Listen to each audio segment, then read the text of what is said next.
और सर फिर यहाँ हाँ इसको थोड़ा ऊपर कीजिए सर एक बार। ये वाला फॉर्मूला चाहिए ना, हाँ सर। साइन सर फॉर्मूला देखो, हाँ कॉस फॉर्मूला ये होता है।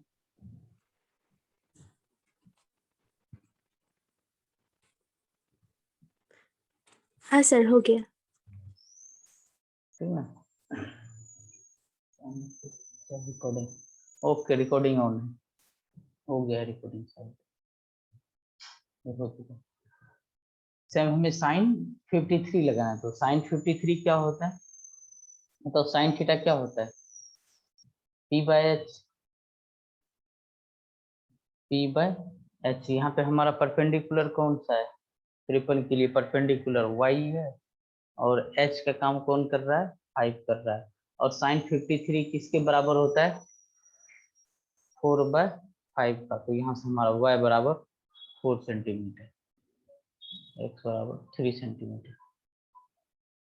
ठीक है, ये तो बहुत छोटा सा सवाल था, चलो आगे आते हैं।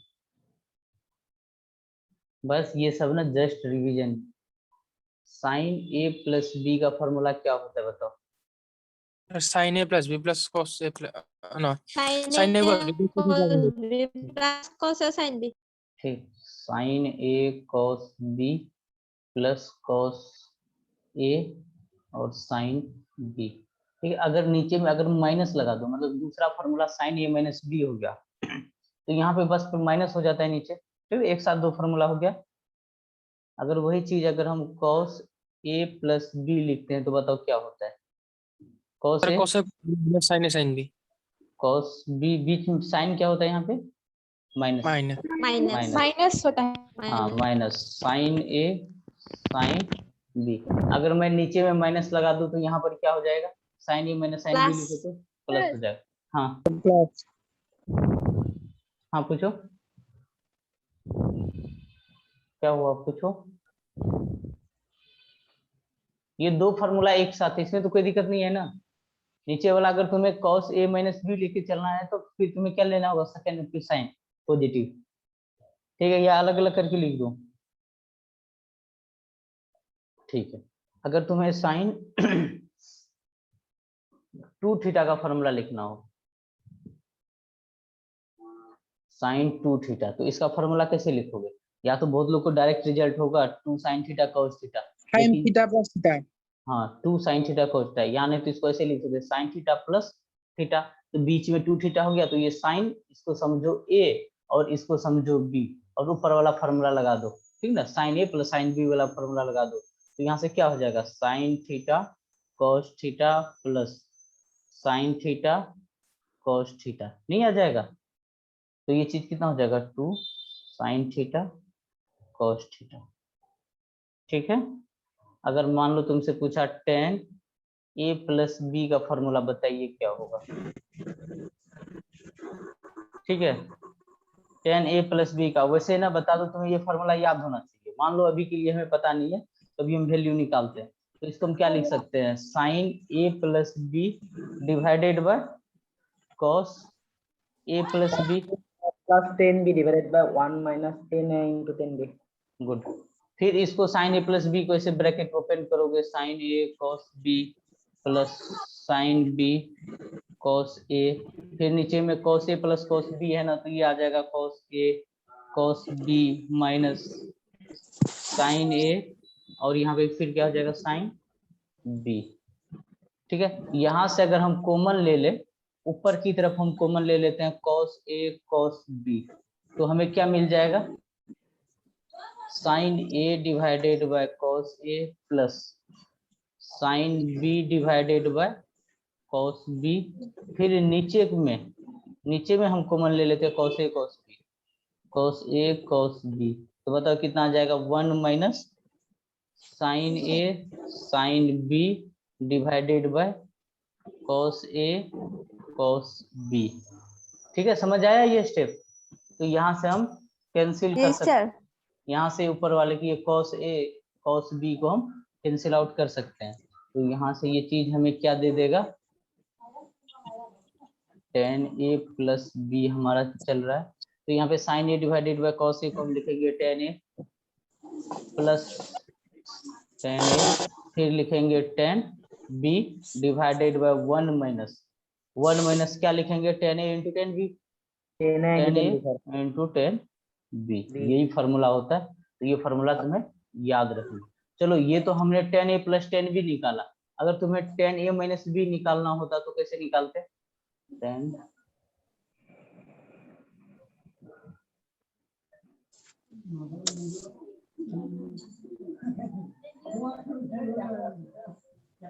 ये यहाँ बातें हो रहा है, इतना म्यूट करो। Ten A minus ten B करोगे तो ये क्या हो जाएगा, ten A minus ten B divided by, बस साइन का डिफरेंस होता है, plus 1 plus 10 b. 1 plus ten A B. Ten B. Okay ठीक है। अगर तुमसे पूछा जाए निकालो वैल्यू तुम cos 106 डिग्री का वैल्यू बताओ क्या आएगा रिजल्ट, sin 16 degree. cos 106 का वैल्यू तुम्हें निकालना है। Sir, minus 7/25. हाँ राइट, कौन सा फॉर्मूला लगाया, Sir, cos 2 theta. गुड। एक फार्मूला आता है cos 2 थीटा, इसका वैल्यू क्या होता है, cos square theta minus sine square theta, ठीक। एक ये भी वैल्यू, तो ये फार्मूला अप्लाई करने से तो इसको हम लिख सकते हैं cos 2 इंटू 53 डिग्री, ठीक है। तो ये हो गया cos 2 और थीटा हो गया यहाँ पर 53 डिग्री। इसको हम कंपेयर कर लेंगे cos 2 थीटा से, जो कि होता है हमारा cos square theta minus sine square theta. तो ये वैल्यू तुम्हारा मिल जाएगा -7/25। ओके सर cos 106 को सर cos 60 plus 45 करके sir cos a plus b के सर फॉर्मूला में निकाल सकते हैं ना सर। हाँ, हाँ, वहां से भी यही आंसर आएगा। हाँ ठीक, हाँ सर। ठीक है, वहां से भी यही आएगा। अब आते हैं हम angle, small angle approximation. Sir cos 60 plus 45 करने से कैसे आएगा सर, 105 होगा। 105 होगा, तब तो नहीं आएगा 105 ना, होगा। फिर फिर तो नहीं आएगा ना, मुझे लगा आ जाएगा, ठीक है। दोनों का सम 106 नहीं आएगा ना, 53 इंटू 2 करने से ही आएगा, तो ठीक हाँ है। सर, हाँ तो cos 2 थीटा लगा दो यहाँ से, और यहाँ पे फिर तो वैल्यू तुम क्या लिखोगे, cos square 53 degree minus sine square 53 degree. अब आगे से तो कर लोगे यहाँ से, ठीक है।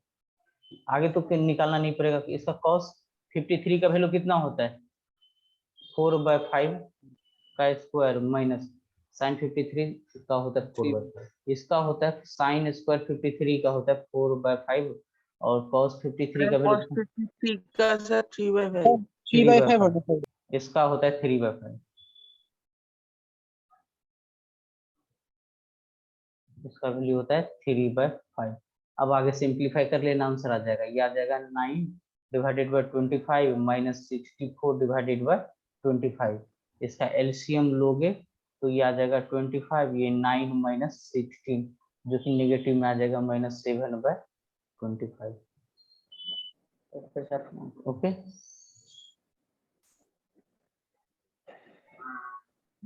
स्मॉल एंगल अप्रोक्सीमेशन, ठीक है। अगर एंगल हमारा ना थीटा बहुत छोटा हो, if theta is very very small, ठीक है, तब हम क्या लिखते हैं, अब बताओ, तब हम साइन थीटा को क्या लिखेंगे और टेन थीटा को, पहले कॉस थीटा लिखते, साइन थीटा को क्या लिखेंगे,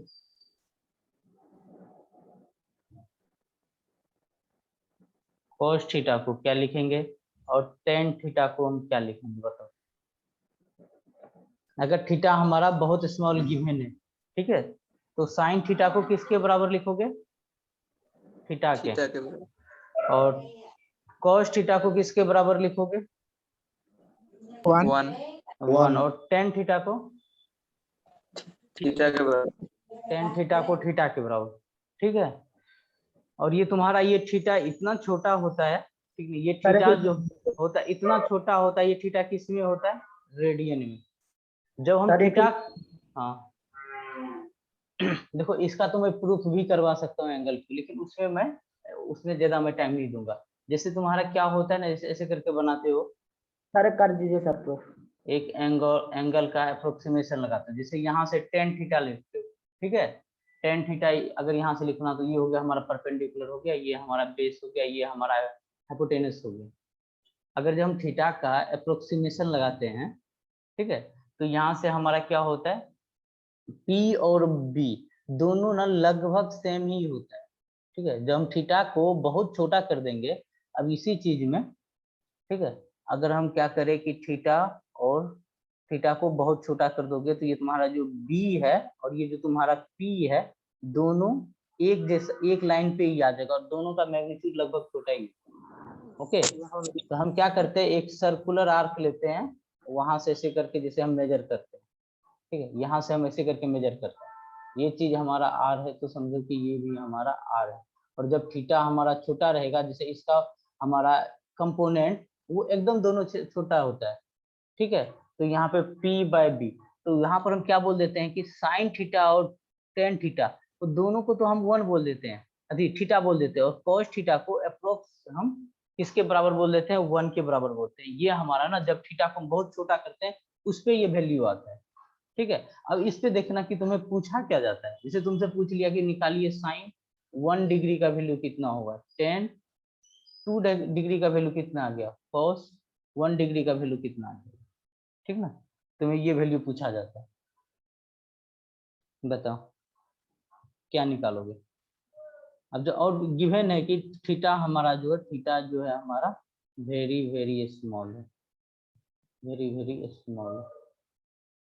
मतलब साइन 1 डिग्री को क्या हम 1 डिग्री के बराबर लिख देंगे, साइन 1 डिग्री को क्या हम यहाँ पर फिर 1 डिग्री लिख देंगे, या नहीं तो हम 1 लिखेंगे, या हम 1 लिखेंगे,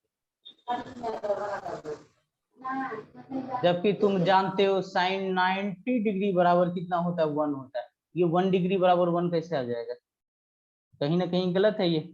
फिर क्या π/180 होगा। हाँ, तो साइन 1 डिग्री के जगह पे हमें क्या लिखना होगा, π/180 डिग्री, ठीक है। यहाँ पर जो हो जाएगा ये वैल्यू π/180 डिग्री रेडियन में, ठीक है। अब अगर tan 2 डिग्री है तो इसको बताओ क्या लिखेंगे आप, tan 2 डिग्री π/90 रेडियन। हाँ, तो यहाँ पे 2 मत लिख देना, इसका मतलब तुम क्या लिखोगे, tan, ठीक है, 2 डिग्री के जगह पे लिख लो 2π, मतलब हम π/80 लिखेंगे, यहाँ पे 2 मल्टीप्लाई हो रहा है, जैसे यहाँ पे 1 मल्टीप्लाई हो रहा है, यहाँ पे हम 2 × π/180 डिग्री, तो ये वैल्यू हमारा कितना हो जाएगा, π/10 π/90। अब इसे हम अप्रोक्स लिख देंगे π/90, ठीक है। अब जैसे cos 1 डिग्री है, cos 1 डिग्री है, इसको हम क्या लिखेंगे, cos 1 डिग्री को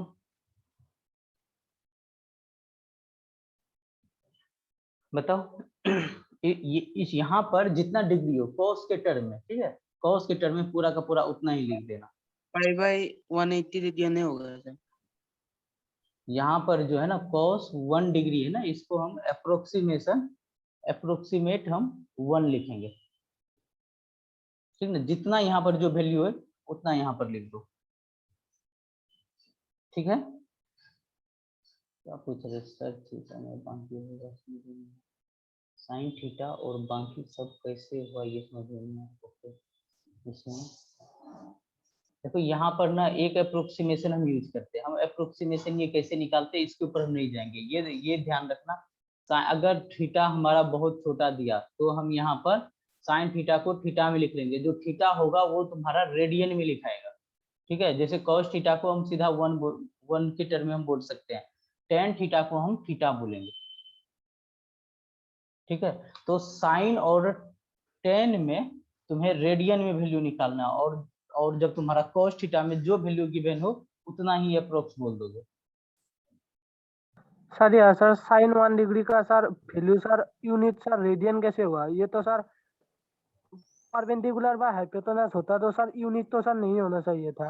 अरे इसका हम बहुत छोटा value convert 1 degree sine 1 degree को का हम बहुत छोटा वैल्यू निकालेंगे, तो ये नंबर में आएगा, रेडियन इज तुम्हारा एक टाइप का नंबर है, ठीक है, ठीक है, रेडियन तुम्हारा नंबर है। यहाँ पर तुम्हारा ऐसे करके जब तुम एंगल मेजर करते हो तो वो डिग्री में होता है, ठीक है ना, जब एंटी क्लॉकवाइज में तुम डिग्री मेजर करते हो। यहाँ पर हम क्या कर रहे हैं, जस्ट नंबर कर रहे हो। 1 डिग्री बहुत छोटा है, तो ये वाला हमारा कितना है, 5/180 रेडियन है। सर रेडियन सर यूनिट को डिनोट नहीं कर रहा है क्या यहाँ पर? हाँ, अब जैसे साइन है, कोई भी एंगल है तो एंगल या तो डिग्री में होगा नहीं तो रेडियन में होगा, तो वो तो हमें रखना ही पड़ेगा ना। सर लेकिन सर एंगल का sir sine value sir radian में कैसे आया? अरे देखो, जैसे कोई भी ट्रिग्नोमेट्रिक फंक्शन है, ठीक ना, उनका अगर हमें वैल्यू लिखना होगा या तो उसे हम थीटा में लिखेंगे या तो हम रेडियन में लिखेंगे, यही तो लिखेंगे ना। यहाँ पर हम बात कर रहे हैं अब अप्रोक्सीमेशन, छोटा वैल्यू, बहुत थीटा जो है ना हमारा, ये साइन के साथ जो तुम 30 डिग्री 90 डिग्री कर रहे थे वो नहीं है, वो थीटा बहुत ही छोटा है। ओके, 1 डिग्री के अप्रोक्स है। यहाँ पे देखो ना 1 डिग्री या 2 डिग्री है, इससे ज्यादा नहीं होता है, ठीक है। तब उस केस के लिए ये है कि जब तुम्हारा साइन और तुम्हारा जब 10 में गिवन हो, ठीक है, तो तुम इसको रेडियन में, थीटा किस में निकाल लोगे, रेडियन में निकाल लोगे। साइन और 10 के लिए थीटा तुम्हें किस में निकालना है, रेडियन में निकालना है। इतना बस तुम्हें ध्यान में रखना है। ओके, आया बात समझ में? सर हाँ सर यहाँ पे जो cos थीटा का अप्रोक्सीमेट वैल्यू 1 दिया है, उसमें क्या cos 2 डिग्री का भी अप्रोक्सीमेट वैल्यू 1 ही होगा? नहीं, इसके साथ जो भी एंगल हो तुम्हारा वही एंगल लिख दो, ठीक ना। जैसे cos 1 डिग्री है 1 लिख दो, cos 5 डिग्री दे दिया ना तो 5 डिग्री लिख दो। ओके, इसको तुम्हें कन्वर्ट नहीं करना है रेडियन। जो वैल्यू यहाँ पर cos, यहाँ पे सपोज x डिग्री लिखा हुआ है तो यहाँ पे x डिग्री लिख दो, इसका अप्रोक्सीमेशन वैल्यू। 62 थीटा के जगह पर होगा सर, वो वही होगा। हाँ cos में। सर आपने तो सर दिया सर cos थीटा, हाँ सर, सर, अपने को cos थीटा का सर। approximate value 1 दिया है। कॉस का तो सर रेंज इतना 5 कैसे होगा sir? -1 is less than equal, cos theta is less than equal 1। तो ये डिग्री में है ना, ये वैल्यू 1 नहीं लिखा ना मैंने। मतलब देखो सुनो, कि अगर थीटा तुम्हारा बहुत छोटा हो तो यहाँ पर जो cos थीटा होता है ना, cos थीटा b/h, ये वैल्यू अगर थीटा बहुत छोटा हो तो ये 1 होता है अप्रोक्सीमेशन में, ये पूरा का पूरा 1 ही होता है, ठीक है। इसको तुम्हें कन्वर्ट नहीं करना है। जैसे यहाँ पर अगर छोटा वैल्यू है, यहाँ पे cos का 1 डिग्री x 5 डिग्री, ये बहुत छोटा वैल्यू हो जाता है एंगल के टर्म में, cos के टर्म में, और इस चीज को हम पूरा का पूरा हम 1 लिख सकते हैं, ठीक ना। अगर 5 डिग्री भी दे दे तो इसे हम 1 ही लिखेंगे, अगर 1 डिग्री दे दे यहाँ पर भी इसको हम 1 लिख देंगे। यहाँ पे 5 डिग्री कर सकते हैं, लेकिन इसको अप्रोक्सीमेशन में पूरा का पूरा 1 लिखो। x भी सर 1 होगा। हाँ, यहाँ पर भी 1 कर दो, जस्ट नंबर 1। सर वही तो बोला था, cos का ये हाँ, ये वैल्यू बहुत छोटा होता है। 1 होगा वैल्यू। हाँ, ये नंबर मतलब इसका cos का रेंज ही -1 से 1 होता है। यहाँ पे ये 5 नहीं था, ये 5 डिग्री था, और ये 5 डिग्री बहुत छोटा होता है इस टर्म में, ठीक ना। 5 डिग्री का अगर cos हम निकालेंगे तो वो 1 ही होगा, ठीक है। ठीक है सर। ओके, चलो अगला देखो, इनवर्स ट्रिग्नोमेट्रिक फंक्शन। ये सर बहुत सर कंफ्यूजिंग है सर। इनवर्स कौन सा? ये सर स्मॉल एंगल ऊपर वाला सर। देखो, मैं इतना बस यूज होगा फिजिक्स में, ठीक है, एंगल अप्रोक्सीमेशन में, जब हमारा साइन थीटा है, cos थीटा है और tan थीटा है, ठीक है, और अगर हमारा वैल्यू थीटा जो है वेरी स्मॉल गिवन है, वेरी स्मॉल, ओके, तो cos थीटा को तो 1 कर देना, ठीक है। और यहाँ पे साइन थीटा की जगह पे इसको थीटा लिख लो, tan थीटा की जगह पे थीटा लिख लो। अब इस थीटा को, ये और थीटा और ये जो थीटा है, इसको किस में लिख लो, रेडियन में लिख लो, रेडियन। बस इसको रेडियन में लिख लो। अब देखो तुम्हारे पास जैसे यहाँ पे एग्जांपल गिवन था, ठीक है, sin 1 degree, sin 2 degree, sin 1 degree है, ठीक है। इसको हमें क्या करना है बताओ। अब यहाँ पर जो हम इसको क्या अप्रोक्सीमेशन इसका करोगे तो तुम 1 डिग्री लिखोगे ना, 1 डिग्री लिखोगे। इसको 1 डिग्री में मत रखो, इसको रेडियन में रखो, क्योंकि बहुत छोटा वैल्यू है। तो इसको रेडियन में बदलने के लिए बताओ क्या करोगे। पाई बाय 180 डिग्री से Pi by 180. 180 डिग्री से रेडियन से मल्टीप्लाई कर दो, ये तुम्हारा आ जाएगा पाई बाय 180 डिग्री रेडियन। आया समझ में? और वही अगला एग्जांपल है 10 टू डिग्री, 10 टू डिग्री। तो यहाँ पे 2 डिग्री, थीटा 2 डिग्री में है, लेकिन कन्वर्ट किस में करना है इसको? रेडियन में। तो ये तुम्हारा पाई बाय 180 डिग्री। फिर क्योंकि डिग्री में बहुत छोटा है, हम रेडियन में मेजर करेंगे, ठीक है? जैसे इंडियन रुपीज और डॉलर होता है ना, उस ऐसे समझ लो। तो हम क्या करते हैं, रेडियन में हमें थोड़ा वैल्यू बड़ा मिलेगा, इतना मल्टीप्लाई कर देंगे तो ये कितना हो जाएगा? पाई बाय 90 रेडियन, ठीक है? वही हमारा कॉस दे दिया 2 डिग्री, तो इसको हम सीधा सीधा 1 लिख देंगे। ओके, हाँ पूछो।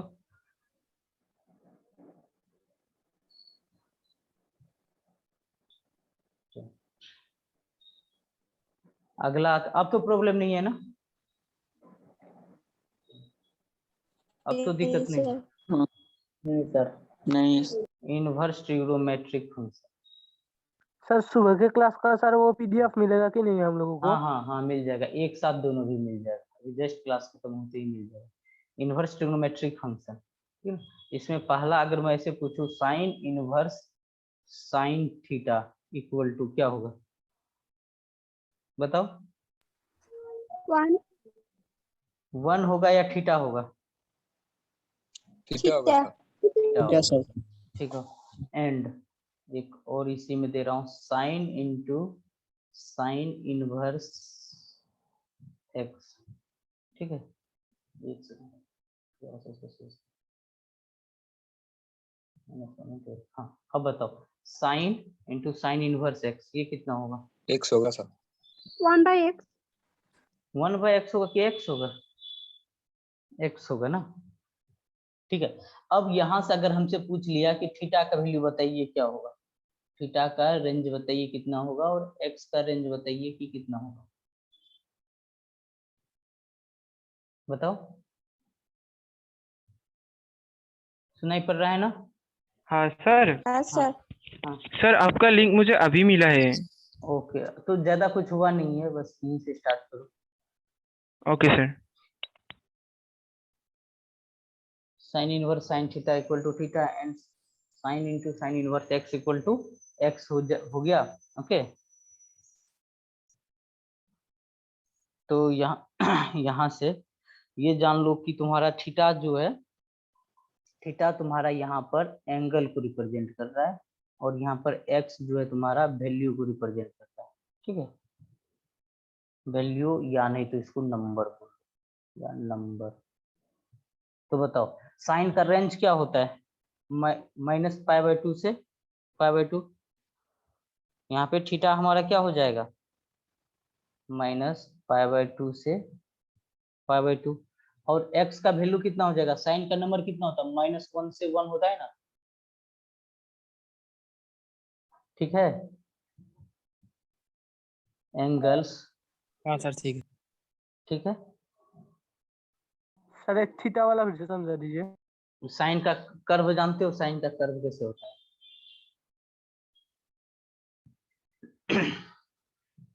हाँ सर। ये y हो गया, ये हमारा x एक्सिस हो गया, ठीक है? तो हम यहाँ से इस तरीके से साइन का कर्व होता है। तो यहाँ पे एंगल कितना, जब स्टार्टिंग में 0 यहाँ पे आया तो कितना हुआ? पाई। यहाँ पे आया तो कितना हुआ? 2 पाई। ये बीच में कितना हो गया? π/2। यहाँ पर कितना हो जाएगा? 3π/2। तो देखो इसका वैल्यू यहाँ मैक्सिमम तो यही कर्व होगा। अगला एक ही साइकिल का हम बात कर रहे हैं, चाहो तो तुम आगे भी प्रोसीड कर सकते हो, लेकिन हमें ये वाला टर्म साइन का मैक्सिमम पीक है, यहाँ पर साइन π/2 है, साइन π/2 पर वैल्यू बताओ कितना होता है? 1, ठीक है? और यहाँ पर 3π/2 पे वैल्यू बताओ कितना होता है साइन का? -1, ठीक है? साइन का रेंज ही +1 से -1 से +1 के बीच में होता है, ठीक है? जब हमारा 1 होता है वहां पर वैल्यू कितना होता है? π/2। जब हमारा वैल्यू -1 होता है उस जगह पे साइन का वैल्यू कितना होता है? ठीक है, साइन का यहाँ पर वैल्यू कितना हो जाएगा तुम्हारा? यहाँ पर मैंने इसको -π/2 कर दिया नीचे, ठीक है। अगर 3π/2 लिखेंगे तो प्लस में लिखेंगे, नहीं तो यहाँ पर हम -π/2 लिखेंगे। ओके, समझ में आया ये चीज? इसको अगर ऐसे करके बना लो, एक तो ये सर्कल बना लो इसी चीज को, ऐसे ही है ना, ये एक बार ये यहाँ पे आया, यहाँ से एक बार ये तुम्हारा यहाँ पे आएगा, तो बताओ यहाँ से हमने चलना स्टार्ट किया, यहाँ से x, ठीक है, यहाँ से यहाँ पे गया तो एंगल कितना आया, π/2, π/2। फिर यहाँ पे आया तो कितना आया, पाई आया, फिर नीचे में यहाँ पर कितने चले तुम, 3π/2। 3π/2। लेकिन अगर मैं इधर से अगर इसको लिखूं तो क्या -π/2 नहीं लिख सकता हूँ इधर से ऐसे अच्छा, जानते हो ना कि एंगल का जब भी हम मेजरमेंट करते हैं, जैसे ऐसे करके हम कर रहे हैं एंटी क्लॉकवाइज में, ये थीटा क्या होगा, थीटा प्लस पॉजिटिव। होगा, अगर यही चीज हमें नीचे की तरफ चलना पड़ा, ये हमारा एक्स एक्सिस नेगेटिव होगा। हाँ, तो थीटा हमारा नेगेटिव हो जाए। हाँ, इसीलिए मैंने यहाँ पर -π/2 लिख दिया यहाँ पे। समझ में आया? सर आपने क्या पढ़ा है, ये थोड़ा सा बता दीजिए सर, मैं अभी लिंक में आया हूँ। ओके, अभी हम ट्रिग्नोमेट्री पढ़ रहे हैं, इनवर्स ट्रिग्नोमेट्रिक फंक्शन पढ़ रहे हैं, ठीक है। जैसे साइन इनवर्स साइन थीटा दे दिया, तुम बोल रहे हैं वो थीटा होगा, sine into sine inverse x दे दिया तो वो एक्स होगा, ठीक है। तो उस केस में थीटा का वैल्यू -π/2 से π/2 होगा और एक्स का वैल्यू -1 से 1 होगा, ठीक है ठीक है। सर। अब यही चीज अगर मैं कॉस में लिख दूं, second cos inverse cos theta, बताओ ये कितना होगा, थीटा हो जाएगा एंड, ठीक है ना। और मैं कॉस इनवर्स कॉस एक्स लिखूं तो ये चीज कितना हो जाएगा, एक्स हो जाएगा। अब यहाँ से तुमसे पूछा जा रहा है कि थीटा का वैल्यू बताइए क्या होगा, थीटा का वैल्यू बताइए क्या होगा, और एक्स का वैल्यू बताइए क्या होगा, ठीक है। अब देखो इसमें भी एक्स का वैल्यू क्या होता है, -1 से 1 होता है। कॉस इनवर्स x होना था क्या सर? हाँ सर, हाँ। Cos inverse x, cos inverse theta equal to theta cos inverse right में सर? कॉस एक्स, हाँ तो ठीक तो है, ये तो एक्स ही तो लिखा है। नहीं सर, इनवर्स सर। अच्छा, सर हाँ एक हाँ ही हो गया दोनों सर। हाँ हाँ सर, हाँ, okay. Inverse sir, cos inverse x होना सर।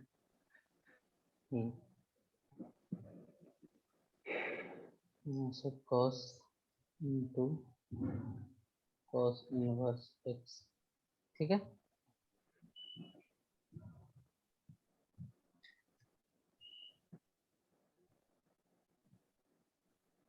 ये कॉस का वैल्यू होता है, ठीक है। कॉस का भी वैल्यू, कॉस का भी रेंज कितना होता है, ये एक्स वैल्यू में -1 से 1, ठीक है। तो यहाँ पे थीटा का वैल्यू क्या होगा बताओ,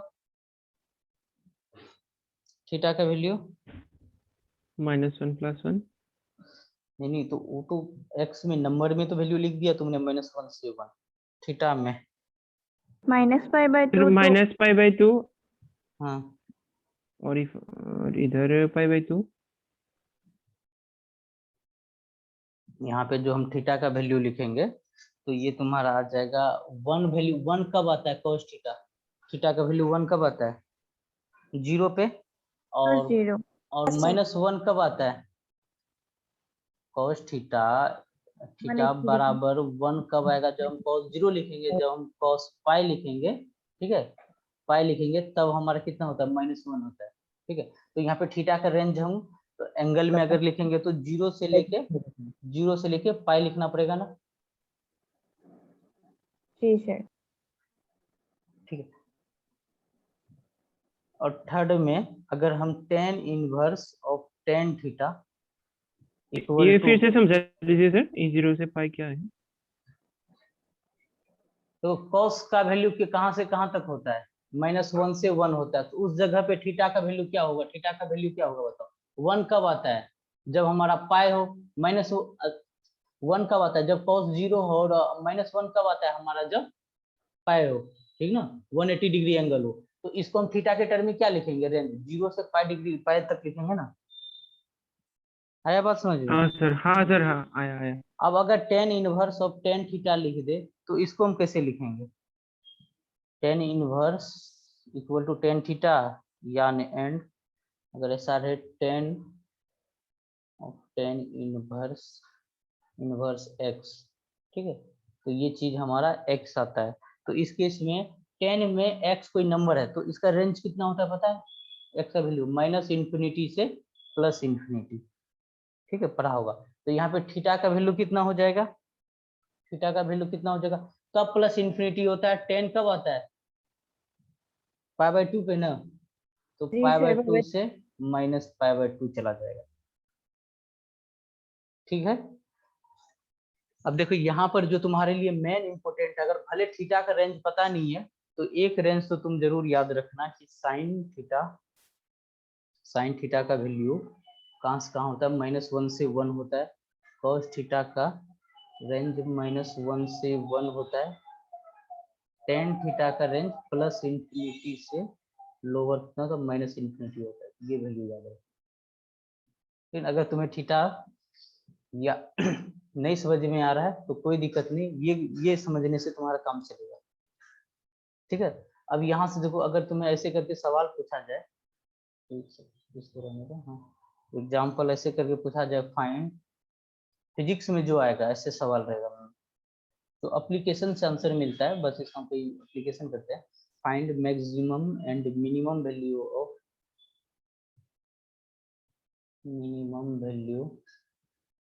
of y equal to 4 minus cos x। चलो इसका वैल्यू निकालो, मैक्सिमम और minimum value.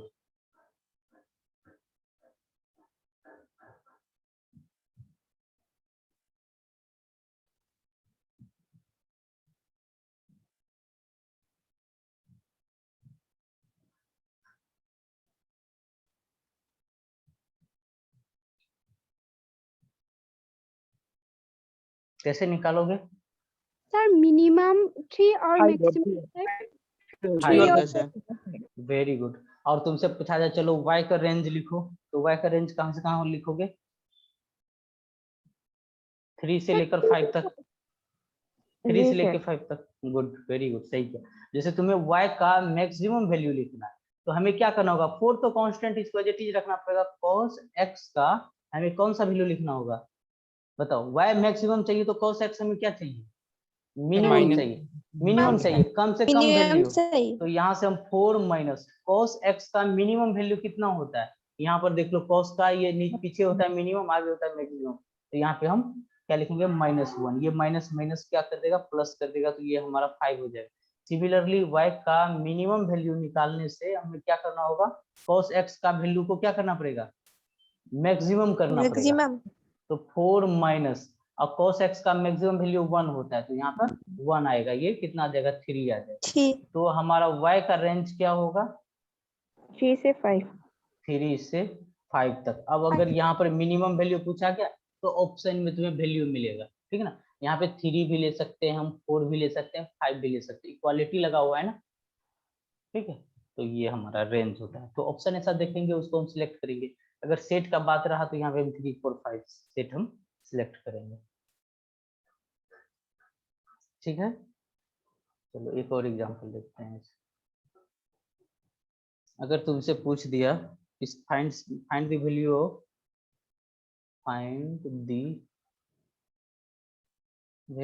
Of sine inverse 1, ठीक है।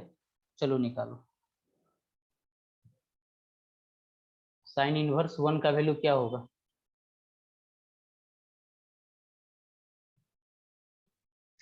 तो अभी कुछ देर पहले हम देखे थे, कितना? π/2 सर, π/2 होगा सर। π/2। अब यहाँ पे क्या लिखो? Sine inverse. अब 1 जानते हो ना, 1 साइन के किस टर्म में होता है? साइन π/2, साइन 90 डिग्री, π/2 रेडियन में अगर हम देखें तो हम π/2 लिखेंगे।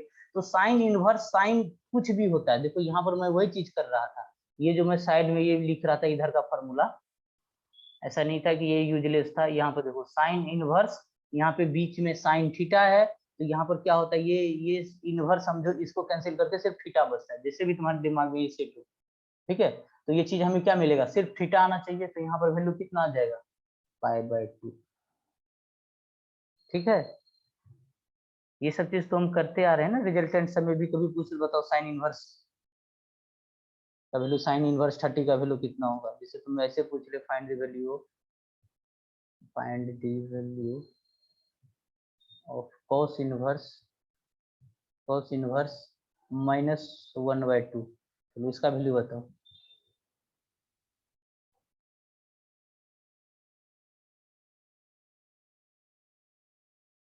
बताओ इसका वैल्यू क्या हो जाएगा। cos इनवर्स को जो चीज रहने दो। अब -12 का वैल्यू कहाँ जानते हो, cos के टर्म, cos में ही लो। तो cos 2π/3 होता है ना, cos 120 डिग्री।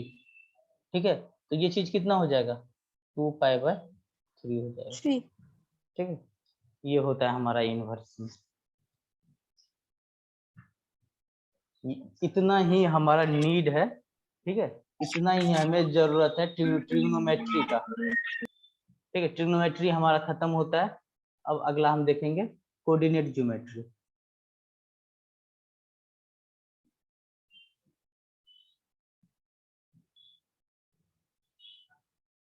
अब जितना हमें नीड होगा बस उतना ही देखेंगे, इससे ज्यादा हम नहीं करेंगे।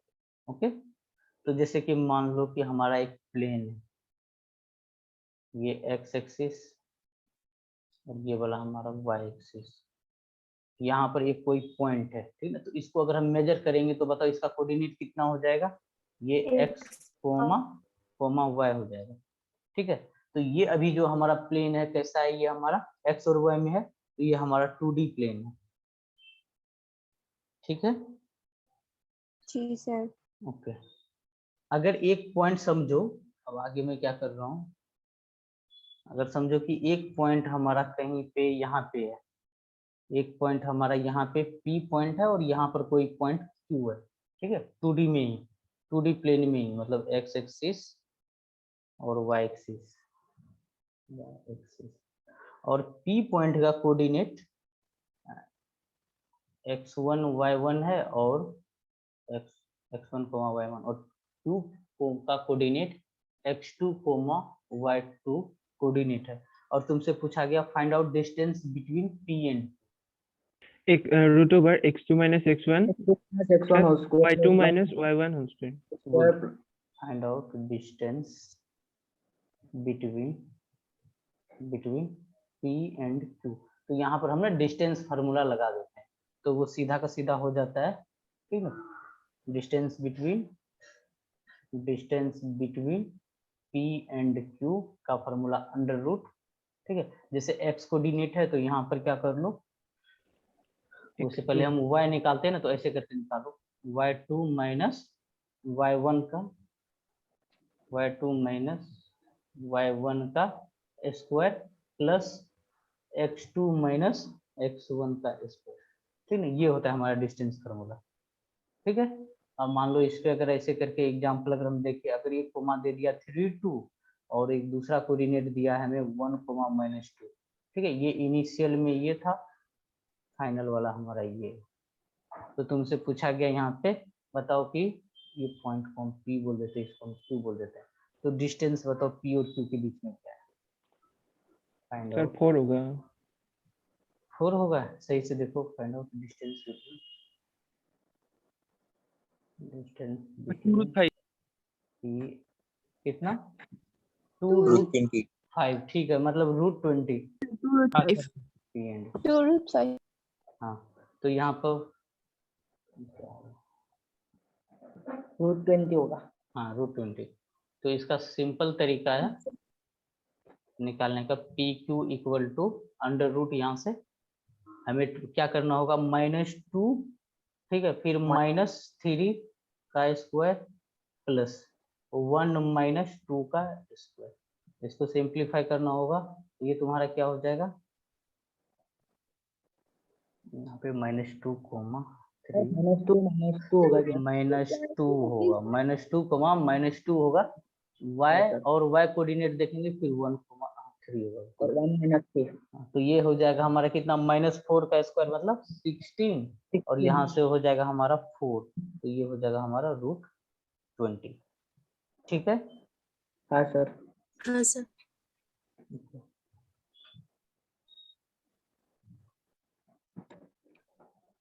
अगर मान लो कि यही चीज हम ओरिजिन से मेजर करते, चलो यहाँ से हम डिस्टेंस मेजर करना है ओपी का, ओ जो है हमारा ओरिजिन है। अब बताओ डिस्टेंस बिटवीन ओपी करते तो हमारा क्या हो जाता? X square plus Y square plus y1 square. Very good.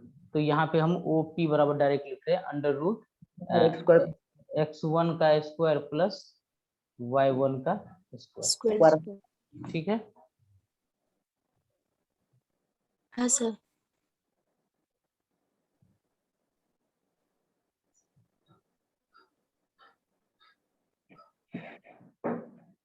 अब अगला देखते, थोड़ा सा यूज होता है इक्वेशन ऑफ लाइन का।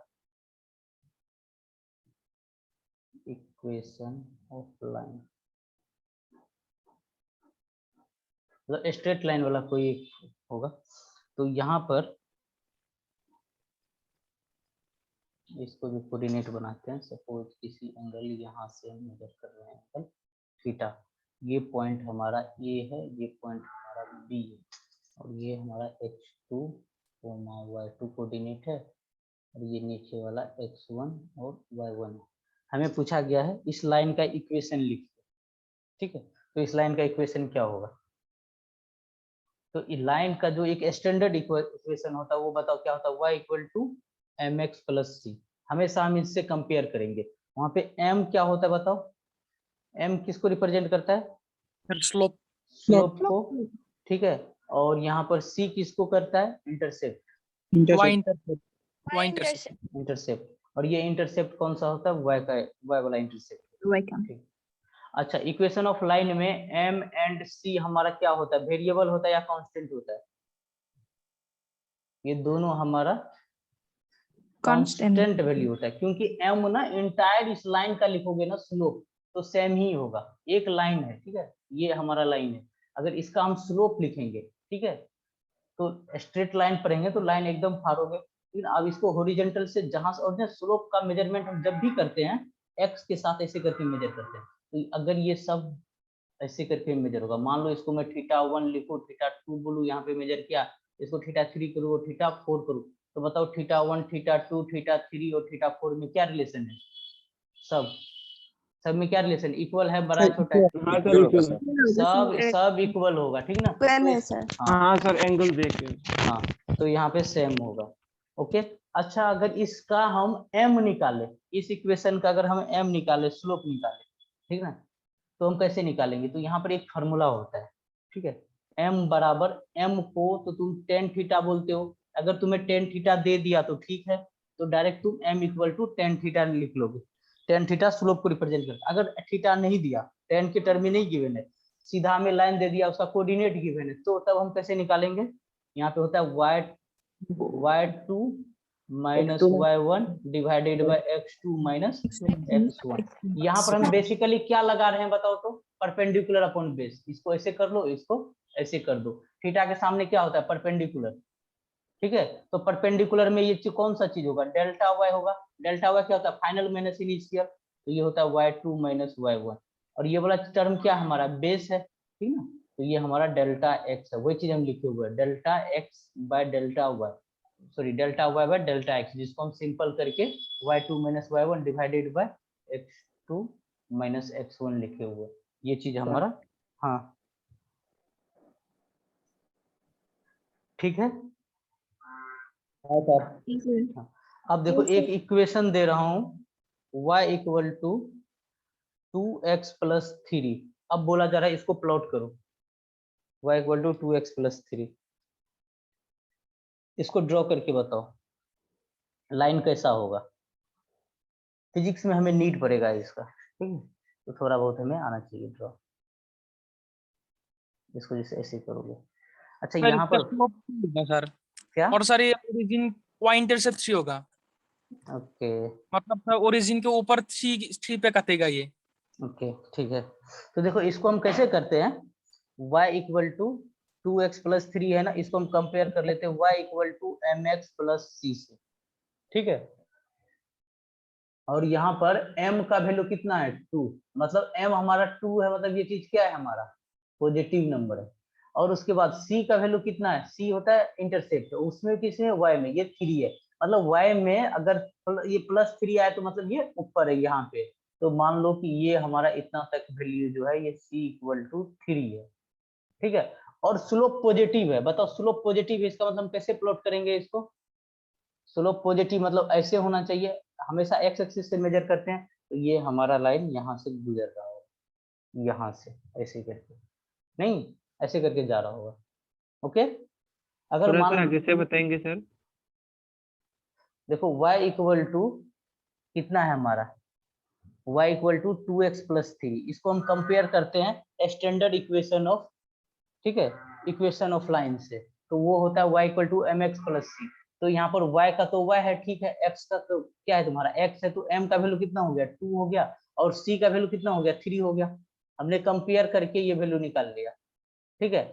अब जब भी तुम्हारा स्लोप m क्या है पॉजिटिव है, मतलब स्लोप m किसको रिप्रेजेंट करता है स्लोप को, तो वो इस तरीके से प्लॉट होता है, फिर x के साथ। अगर वही नेगेटिव होता तो ऐसे प्लॉट करते, अरे m होता है हमारा क्या tan थीटा, m होता है हमारा tan थीटा, ठीक है। तो इसका मतलब है कि हमारा स्लोप पॉजिटिव है तो वो चीज एक्यूट है ना। tan कब तक पॉजिटिव होता है, 90 डिग्री से छोटा रहने पर ही होता है, उसके बाद tan का वैल्यू नेगेटिव हो जाता है। तो स्लोप हमें पॉजिटिव दे रखा है, तो इसको हम x के साथ कहीं से भी मेजर करेंगे तो वो चीज हमारा क्या होना चाहिए 90 से छोटा होना चाहिए, तो ये इसी तरीके से प्लॉट होगा, होगा कि नहीं? जी बोलो। सर। तो हाँ अगर सर, हाँ। हाँ अगर ये कोऑर्डिनेट हमसे पूछा गया तो ये कोऑर्डिनेट बताओ कितना होगा? यहाँ पर x क्या है 0, y का वैल्यू 0 कितना है 0 3। 3 अगर मान लो कि और हम पीछे इसको प्लॉट कर दिए, यहाँ पे जब कट कर दिए तो यहाँ पर हमारा चीज क्या होता है, y का वैल्यू क्या होता है हमारा 0, y का वैल्यू 0, तो x का वैल्यू क्या होगा? हम अपना इक्वेशन जो हमारा y = गिवन है कितना, -3/2 हाँ -3/2, यहाँ पे ये वैल्यू आ जाएगा -3/2। तो हमें बस यहाँ पर एक बार क्या करना है, y बराबर जो हमारा था 2x + 3, y बराबर 2x + 3 था, 2x + 3 था, तो हमें एक बार y को 0 करना है, तो यहाँ से हमें x का वैल्यू मिल जाएगा, तो यहाँ से x का वैल्यू -3/2 हो जाएगा। तो थोड़ा बहुत समझ में आया होगा, अगला सवाल देखते तो और अच्छे से समझ में आएगा। y = 2x - 4, पिछले से कुछ डिफरेंशिएट हुआ, अलग हुआ है ये, ठीक है, हाँ पीछे से कुछ अलग है। चलो इसको प्लॉट करो, सर ये नीचे होगा। सर नीचे से होगा सर। कौन कौन से कोऑर्डिनेट में आएगा तुम्हारा लाइन, 1 और 4 में? जी सर 1 और 4। आएगा सर। गुड। अब देखो, अब इसको करने का तो ढेर सारे तरीका है, लेकिन हम सिंगल तरीका अपनाएंगे ये, या नहीं तो उसे करूंगा तो और तुम्हें दिक्कत होगा, या नहीं तो तुम ऐसे करोगे कि सर एक बार हम ना y को 0 लेते हैं तो x का वैल्यू कितना आएगा 2 आएगा, फिर नहीं तो एक बार x को हम 0 लेते हैं तो y का वैल्यू कितना आएगा -4 आएगा। इसका कोऑर्डिनेट हम लिखेंगे 2, 0, इसका कोऑर्डिनेट हम लिखेंगे 0, -4। फिर हम स्लोप, दो कोऑर्डिनेट मिल जाता है तो फिर हम स्लोप लिखते हैं, ठीक है। तो यहाँ पे हम स्लोप m लिखते हैं Δy / Δx का मतलब y2 - y1 और फिर x2 - x1, तो यहाँ से क्या लिखोगे -4, 0 डिवाइडेड बाय 0, -2, तो ये -4, -2 = 2 लिखोगे। फिर इतना सारा प्रोसेस करने के बाद हमें जब हम x = 0, y = 0 करके एक एक वैल्यू निकालते हैं, ठीक है, तब जाके हमें ये निकला। अगर हम इसी को डायरेक्ट कंपेयर कर दे y = 2x - 4 को स्टैंडर्ड इक्वेशन ऑफ लाइन से y = mx + c से, तो सीधा सीधा तुम देख कर ही बोल दोगे कि सर m का वैल्यू 2 है और c का वैल्यू -4 है कि नहीं? तो एक बार x0 एक बार y0 ये करना नहीं है, यहाँ से स्टार्ट ही करना है हमें, ठीक है। ओके, अब इसको प्लॉट कर लो, सर अब इसको प्लॉट कर दो। इंटरसेप्ट का वैल्यू नेगेटिव, तो बताओ किधर जाएगा ये इंटरसेप्ट, c किस में होता है y में नेगेटिव होता है, ठीक है, तो मतलब नीचे की तरफ।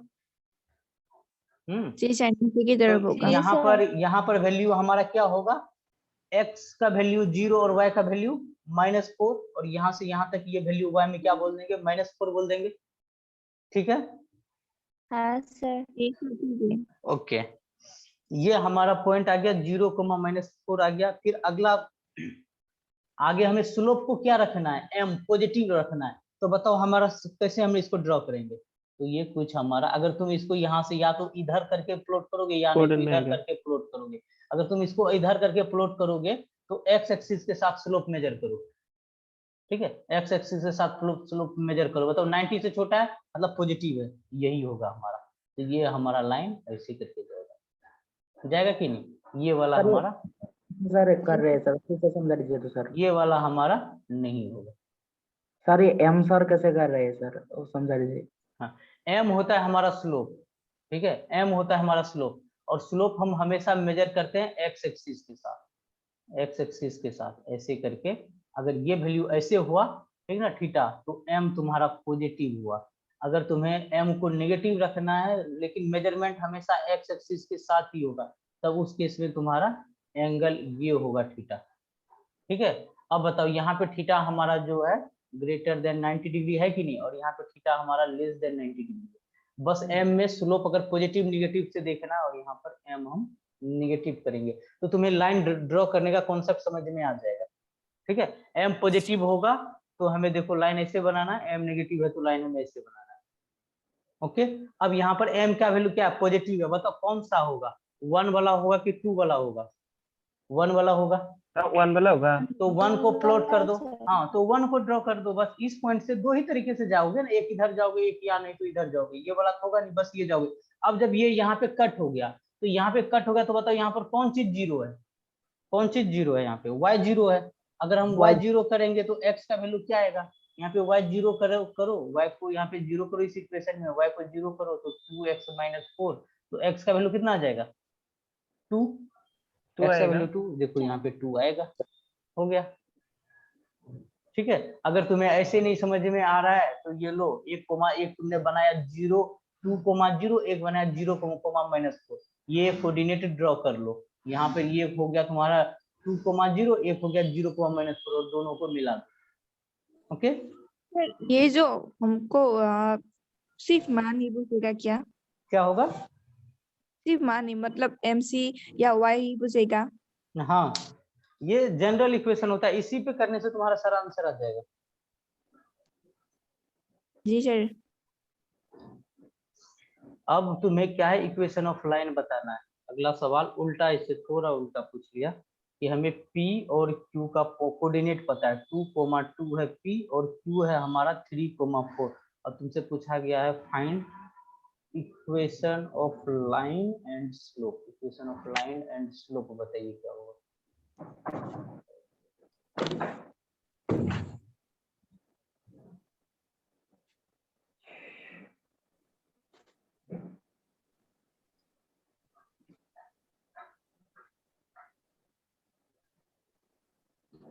बताओ,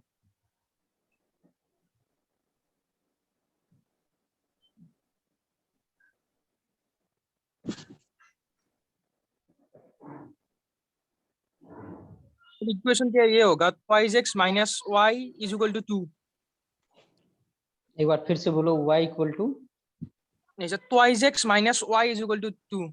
नहीं कभी भी इक्वेशन लिखोगे y इक्वल टू में लिखोगे, ठीक है, y equal to, y equal to twice x minus 2। हाँ राइट, ठीक है, क्योंकि स्टैंडर्ड इक्वेशन जो होता है y equal to mx plus c होता है, तो हम इसी के फॉर्मेट में लिखेंगे, तो हमेशा y इक्वल टू करके लिखेंगे, ठीक है। चलो निकालो इसे।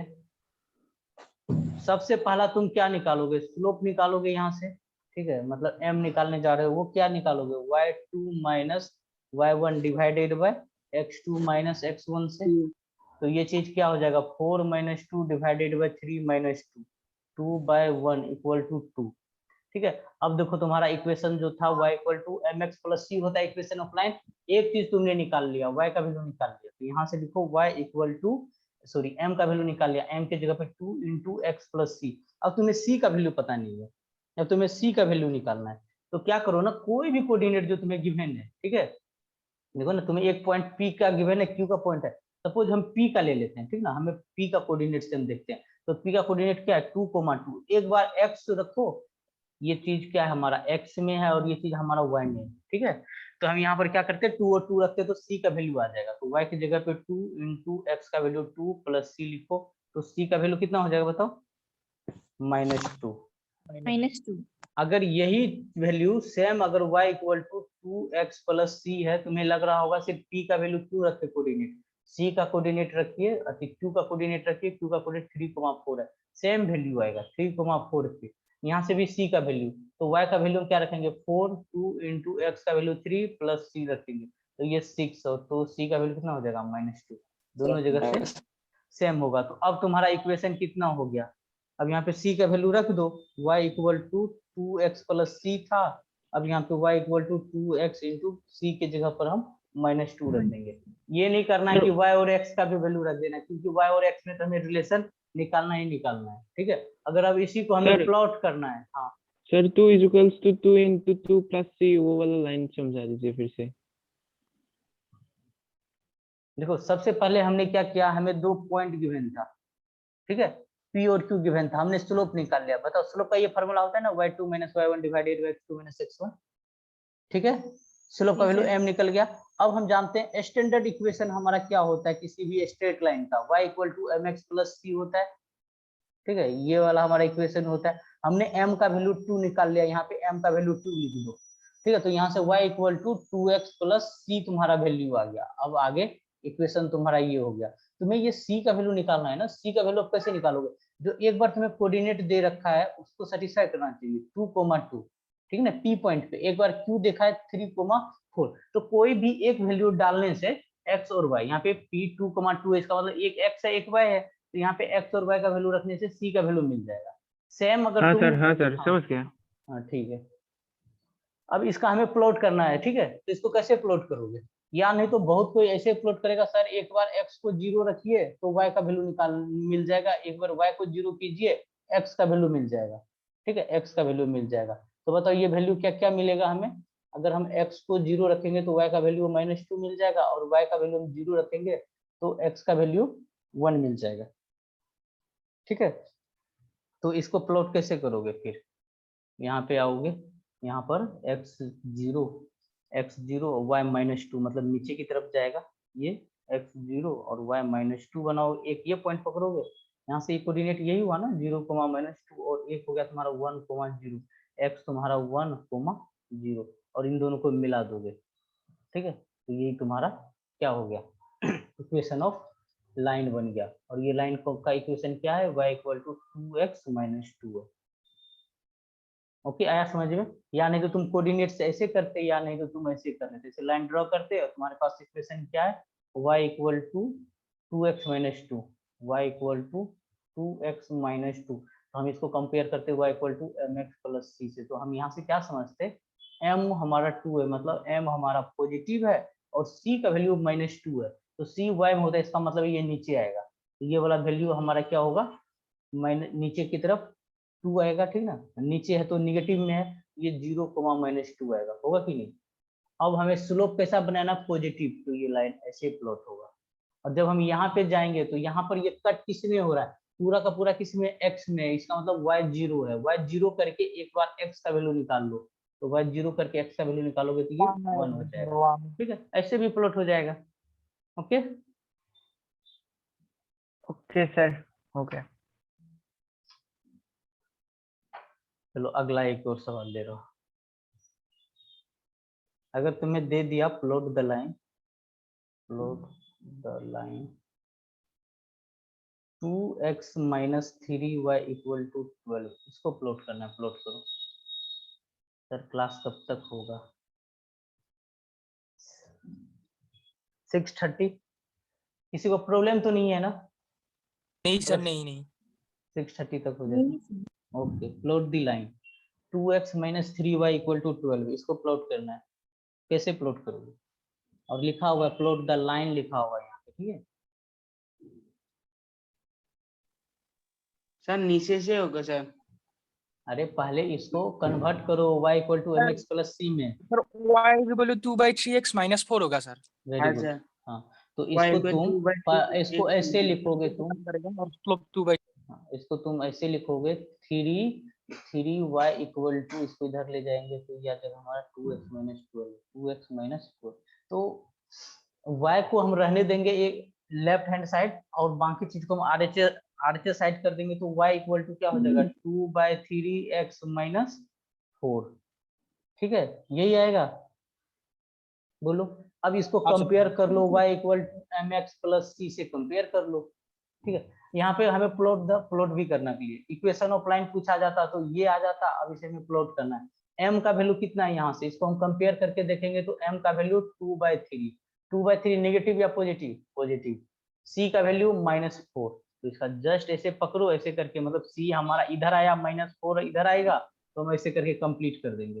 अगर कोऑर्डिनेट लिखना है तो ऑप्शन में का तुम देखते ही कर दोगे, तुम्हें जरूरत ही नहीं है कभी कभी प्लॉट निकालने का, फिजिक्स के अंदर कोऑर्डिनेट निकालने का। तो मेरा नेटवर्क प्रॉब्लम है, लिंक डिस्कनेक्ट हो जा रहा, मैं रिकॉर्डिंग देख, ठीक है। चलो अब हमें ये कोऑर्डिनेट निकालना है, ठीक है, ये कोऑर्डिनेट वैसे तुम्हें पूछा जाएगा तभी निकालना है, नहीं तो तुम्हें निकालने का जरूरत ही नहीं है। तो ये कोऑर्डिनेट का वैल्यू क्या होगा, यहाँ पर हमें x को 0 करना है तो y का वैल्यू निकल जाएगा। बताओ x को 0 करने से y का वैल्यू कितना निकल जा रहा है, y का वैल्यू 0 y को 0 करना पड़ेगा शायद। हाँ y को 0 करना पड़ेगा शायद 100% ना, ये x एक्सिस, ओके। तो हमें x को 0 करने से y का वैल्यू कितना आ जाएगा, 6 आ जाएगा। यहाँ पे करके देख लो, जी सर। y का वैल्यू 0 करोगे तो x का वैल्यू 6 आएगा। चलो ऐसे सेम अगर तुम्हें प्लॉट करना हो, -3x - 5y इक्वल टू 15 को, पहले इक्वेशन ऑफ लाइन बताओ कि कितना होगा इसका, equation of line, equation of line y के टर्म में लिखोगे, ये तुम्हारा क्या होगा, y is equal to y is equals to 36 minus 15. इसको हम इस तरफ ले जाएंगे तो यहाँ पे -15 आ जाएगा, तो यहाँ से हमारा y इक्वल टू -3/5x -3 आ जाएगा। m अगर कभी कभी m पूछ देता है, स्लोप बताइए इस लाइन का कितना है, तो स्लोप यहाँ से -3/5 है, और इंटरसेप्ट कितना है, c इक्वल टू -3 है। तो कर्व कैसे प्लॉट होगा, ठीक है, नीचे c नेगेटिव, ये नीचे जाएगा, स्लोप नेगेटिव है, बताओ कौन सा कोऑर्डिनेट में जाएगा, ये नीचे का ये फोर्थ वाला, कोऑर्डिनेट होगा सर। ये वाला ऐसे करके प्लॉट होगा कि नहीं, होगा ना। हाँ सर होगा होगा, हाँ एक तो 3 माइनस है। 90 से भरा जाएगा सर। गुड, बाकी इसका तुम कोऑर्डिनेट लिख लोगे, कोऑर्डिनेट ज्योमेट्री ना हमारा हो गया, ठीक ना। इससे ज्यादा हमारे पास कोऑर्डिनेट ज्योमेट्री में नहीं आता। अब हम इंटर करते हैं कैलकुलस के अंदर। कैलकुलस के अंदर सबसे पहले हम फंक्शन देखेंगे, थोड़ा बहुत फंक्शन आता है। Calculus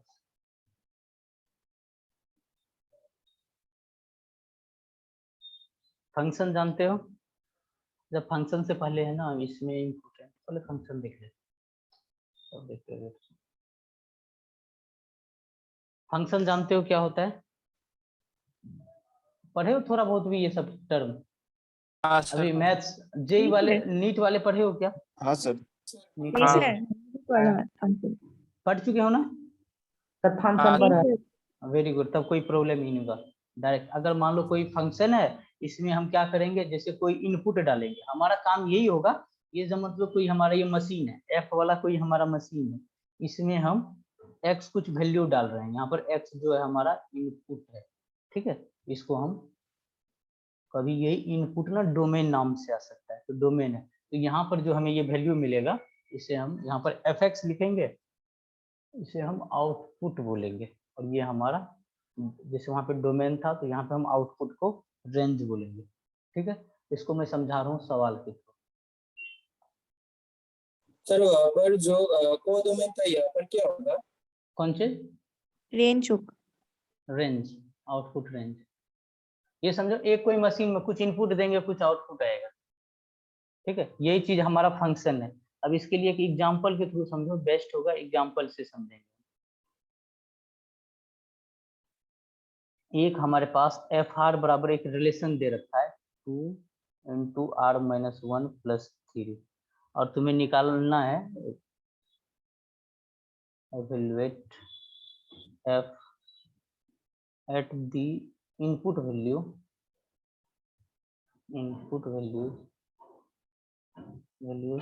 0, 2, x + 2 and F of 2 पे, ठीक है। यहाँ पर तुम्हें वैल्यू एफ आर का वैल्यू निकालना है। इसको एफ ना कैपिटल एफ ना बोल के स्मॉल एफ।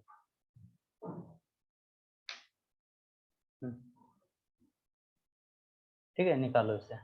एक में निकाल कर बता रहा हूँ। तो जैसे हमें एफ आर का वैल्यू दे रखा है 2r - 1 + 3। समझो ये तुम्हारा मशीन है, ठीक है। एवेल्युएट एफ एट, F0 तो 0 होगा। हाँ, तो एफ ऑफ, अब यहाँ पे 0 पे बोल रहा है ना, तो आर के जगह पर हम 0 देंगे। तो आप राइट हैंड साइड में जहां जहां आर मिले ना, बाकी चीज को रहने देना बस।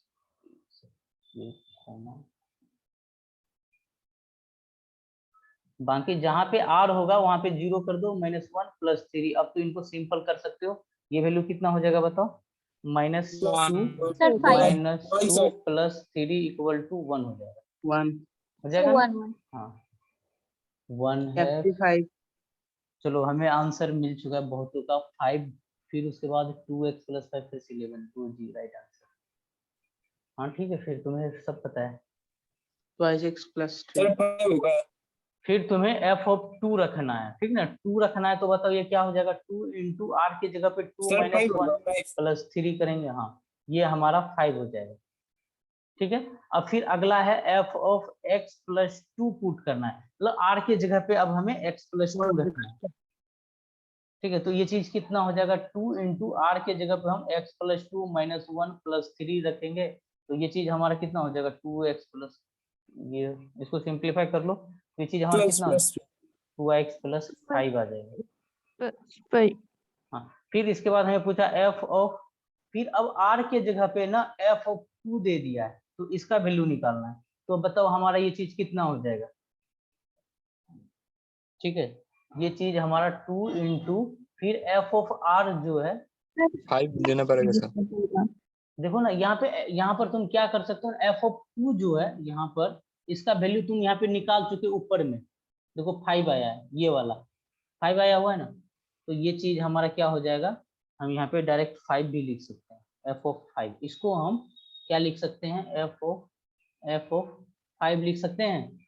तो अब यहाँ पर हम क्या करेंगे? r के जगह पर हमें क्या लिखना पड़ेगा बताओ?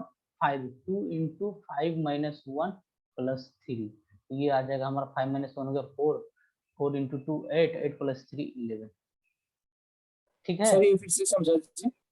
ऊपर में सर, देखो, हाँ। हाँ F2 = F5 नहीं लिखा तो भी होगा।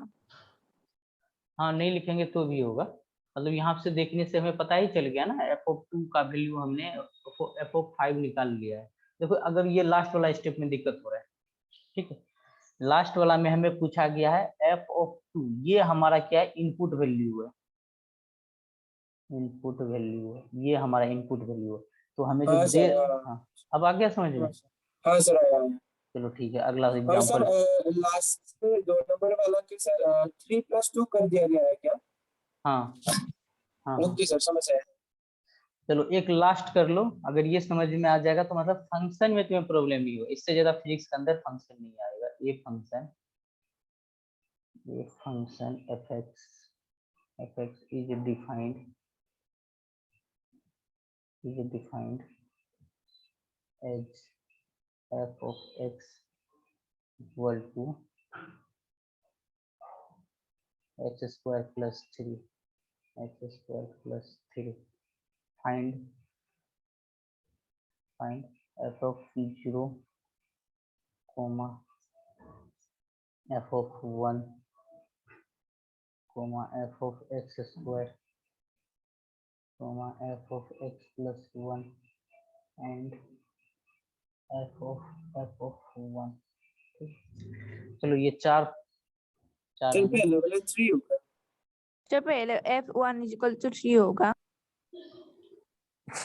देखो f ऑफ 0 है, मतलब x के जगह पे हमें क्या बोला गया? पहला पार्ट 0 रखने के लिए, ठीक है। तो f ऑफ 0 करने से x को 0 + 3, 0 का स्क्वायर + 3 करोगे तो 3 आ जाएगा, कोई 1 से 4 होगा। ठीक है। फिर f ऑफ 1 का वैल्यू, f ऑफ 1 का वैल्यू क्या हो जाएगा? 1 का स्क्वायर + 3, ये चीज हमारा क्या हो जाएगा? 4 हो जाएगा। फिर इसके बाद हमें पूछा गया है f ऑफ x², तो ये चीज हमें क्या करना होगा? एक्स एक्स के जगह पे एक्स स्क्वायर लिखना होगा, एक्स प्लस यहाँ पे क्या है 3 है, तो ये क्या हो जाएगा X to the power 4 plus 3 हो जाएगा। ठीक है, कोई दिक्कत नहीं। फिर अगला हमें एफ ऑफ एक्स प्लस 1 करना है। ठीक है, तो ये चीज हमारा क्या हो जाएगा बताओ, एक्स प्लस 1 का स्क्वायर प्लस 3 हो जाएगा, तो ये हो जाएगा x square plus 2x plus 4 हो जाएगा।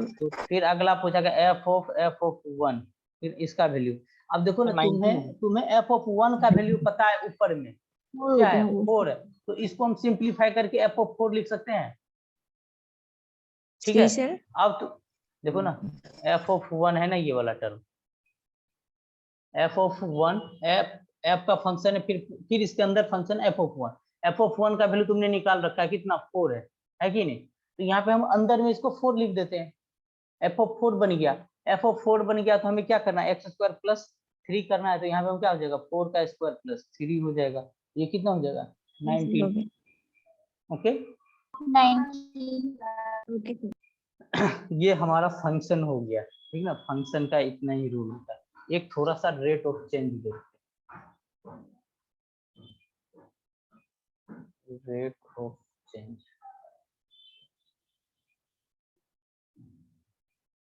एक रेट ऑफ चेंज आता है हमारा एवरेज, और एक होता है हमारा इंस्टेंटेनियस। ठीक है, दो टाइप का हम चेंज करते हैं। अब एवरेज कौन सा होता है बताओ, जब हम लॉन्ग इंटरवल में हम बात करते हैं, लॉन्ग इंटरवल का बात करते हैं। और इंस्टेंटेनियस कब हम बात करते हैं, जब हम शॉर्ट इंटरवल में बात करते हैं।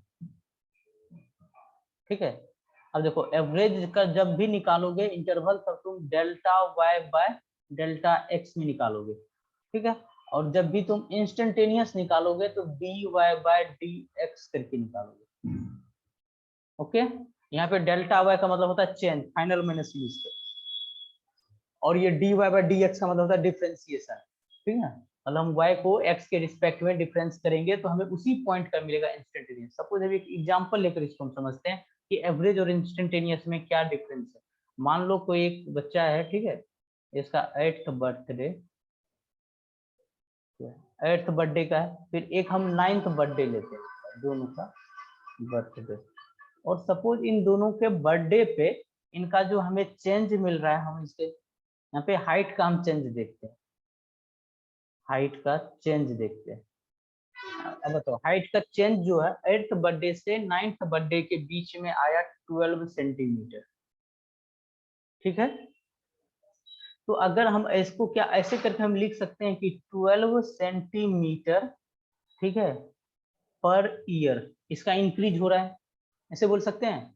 8वां से 9वां बर्थडे पे गए तो इसको हम लिख सकते हैं 12 सेंटीमीटर पर ईयर हमारा इसका इंक्रीज हुआ। ठीक है, मतलब हमने यहाँ पे क्या किया, डेल्टा एच बाय, मतलब तुमने क्या कैसे निकाला होगा, इसका 9th बर्थडे का हाइट देखा होगा, मेजर किया होगा, फिर तुमने 8th बर्थडे का लिया होगा और दोनों को डिफरेंस कर दिया होगा। ठीक ना, वही हम लिख रहे हैं डेल्टा एच डिवाइडेड बाय, नीचे में क्या फिर मेजर करोगे, डेल्टा टी टाइम। तो ये तुम्हारा ये जो चेंज है, ये वाला चेंज तुम्हारा कैसा है, एवरेज चेंज है। ठीक है,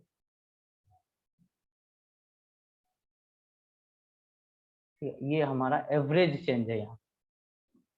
ओके, ये हमारा एवरेज चेंज है। अब इसी चीज को मैं और सिंप्लीफाई कर रहा हूँ। ठीक है, एवरेज चेंज में तो तुम्हें कोई दिक्कत नहीं आया, क्या हम ऐसे बोल सकते हैं कि 1 सेंटीमीटर, अगर मुझे चाहिए इसका चेंज ना मंथ पे, सेंटीमीटर में पर मंथ चाहिए, बताओ कितना आएगा। तो तुमने ईयर में निकाला ना, 12 सेंटीमीटर पर ईयर में, अगर इसको हम मंथ में लेके चले तो एक मंथ में कितना सेंटीमीटर उसका इंक्रीज कर रहा है बताओ, 1 सेंटीमीटर। तुमने डिवाइड कर दिया किससे, 12 से। ठीक है ना, क्योंकि 1 ईयर में 12 मंथ होता है। अगर मैं बोल रहा हूँ चलो ये हमें डे में चाहिए, सेंटीमीटर पर डे चाहिए, सेंटीमीटर पर डे में बताओ कि कितना इनका लेंथ, इसको 1 मतलब सेंटीमीटर लिखो। हाँ, अब बताओ 1/360 1/30 इधर हम 30 सेंटीमीटर ही लिख रहे, 1/30 टाइम्स हो जाएगा इसका। Yes, ठीक है, sir. अब मैं बोल रहा हूँ कि इस चीज को हमें चाहिए सेंटीमीटर पर आवर में चाहिए, तो तुम क्या करोगे? 1/30 1/24 में मल्टीप्लाई, अब देखो डे में आवर कितने होते हैं? 24 आवर होते हैं। फिर हमें कितना मल्टीप्लाई करना होगा?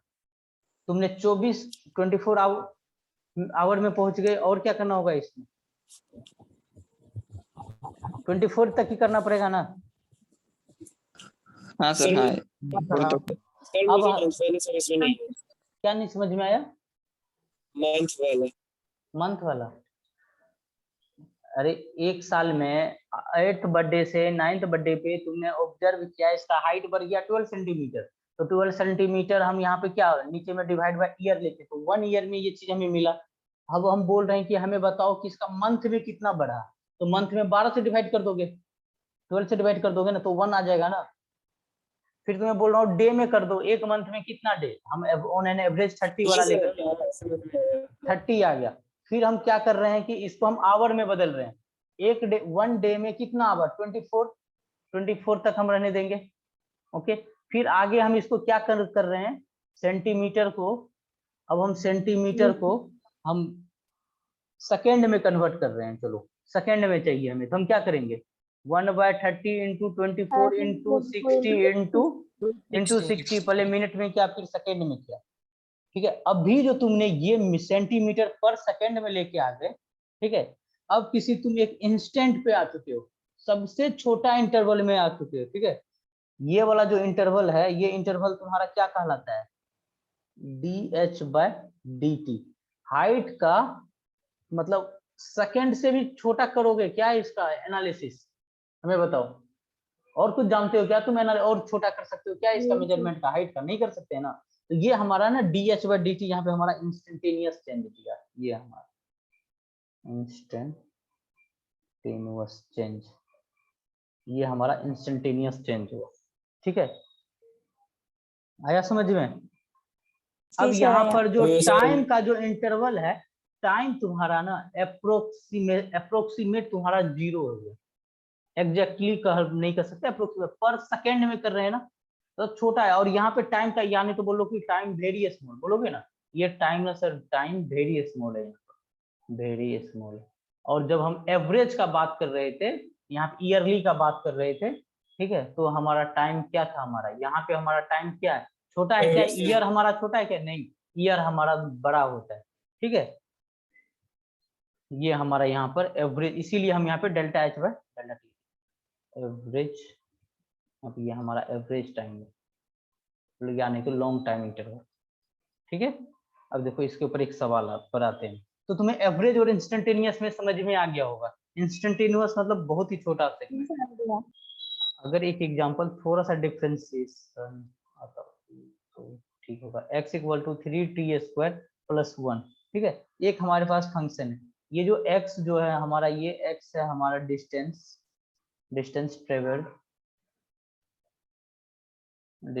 Travelled by A particle, distance travelled A particle. अब तुमसे पूछा गया find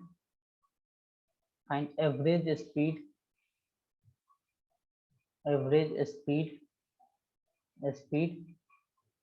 and average velocity, average speed यानी तो एवरेज वेलोसिटी।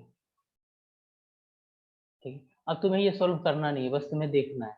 ठीक है, मैं ये ऑलरेडी डाटा से कुछ मुझे समझाना है, तो बाकी कुछ नहीं। पहला पार्ट में, ठीक है, ये क्या करते हैं, इसका कुछ और एक इंटरवल ले लेता हूँ। ठीक है, एक इंटरवल 2 और 3 सेकेंड टाइम का, तुम्हें एवरेज स्पीड या एवरेज वेलोसिटी निकालना है 2 से 3 सेकेंड के बीच में, दूसरा निकालना है 2 और 2.1 सेकेंड के बीच में, तीसरा निकालना है 2 और 2.001 सेकेंड के बीच में, फिर फोर्थ निकालना है तुम्हें 2 और 2.0001 सेकेंड के बीच। ठीक है, इसके बीच में तुम्हें एवरेज स्पीड या एवरेज वेलोसिटी निकालना है। तो देखो हम करते क्या है, ठीक है। जैसे अभी तुम्हें नहीं बताया ना स्पीड क्या होता है, वेलोसिटी क्या होता है, तो कोई एक ही चीज समझो, ठीक है।